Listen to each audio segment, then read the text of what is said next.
I can put myself very much in the vortex when I imagine things that I think I want.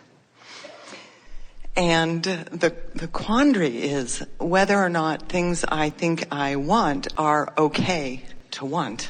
Well, if they put you in the vortex, then the answer has got to be yes. In other words, when you realize that being in the vortex, the feeling of being in the vortex is a feeling of elation. It's a feeling of positive emotion. It's a good feeling.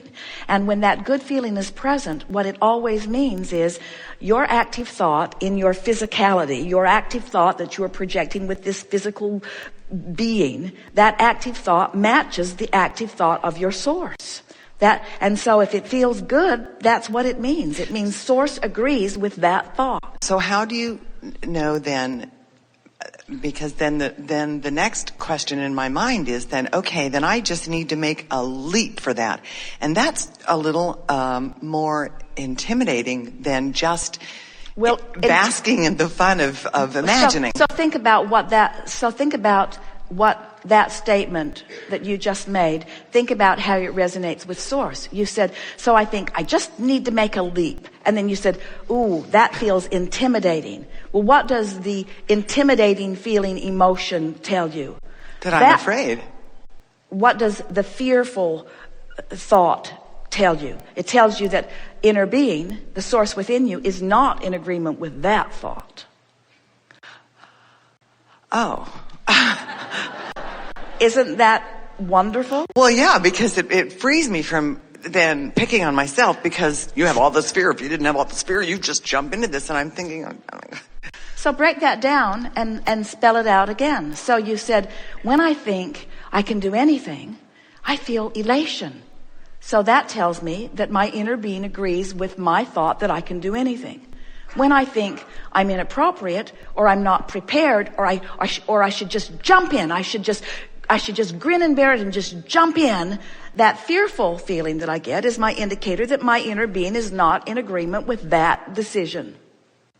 So then you just say, well, then how about this? Well, then how about this? Well, then how about this? Inner being, what do you think about this? Inner being, what do you think about this? Inner being, what do you think about this? Inner being, do you think I'm good?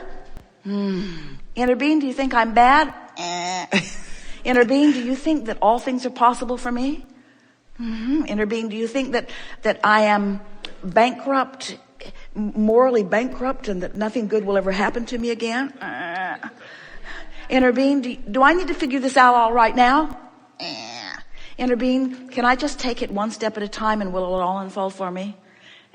Just keep asking the questions, but don't ask them so rapidly that you can't tell which emotion's coming in response to which question. Right. You see, isolate something that you really want to know and get a rampage of it going. And in other words, if you decide that you are doing something wrong and that you shouldn't have been doing it, and you get really specific about it, and so you write an essay on how long your life has been, we're making this up, it's not you, but how long your life has been going bad, and how many things that you've done wrong, and how finally you're going to get the bull by the horns, and you're going to get this turned around finally. In other words, rampage that way, and then stop and say, how did that feel? And you can feel how that feels. And when it feels as rotten as we know that would feel, then say to yourself consciously, this negative emotion means that my inner being is not even in the slightest in agreement with that rampage that I just offered. Not in agreement at all. And then at another time, not right on the heels of that, because that's the vibration that's active, but some other time when you're feeling particularly wonderful and wonderful things have been happening, and you acknowledge how good you feel and how good life is to you and how nice people are to you and how well things are going and how much you know and how much you've learned and how passionate you are about this or this or this, and then stop and say, I can feel how my inner being feels about that. In other words, let your emotions let you know whether you're leaning toward your inner being or away from your inner being. And as you practice that, reaching for the best feeling thought that you can find from wherever you are, before you know it, the vortex will take you in and you will know for sure. Okay.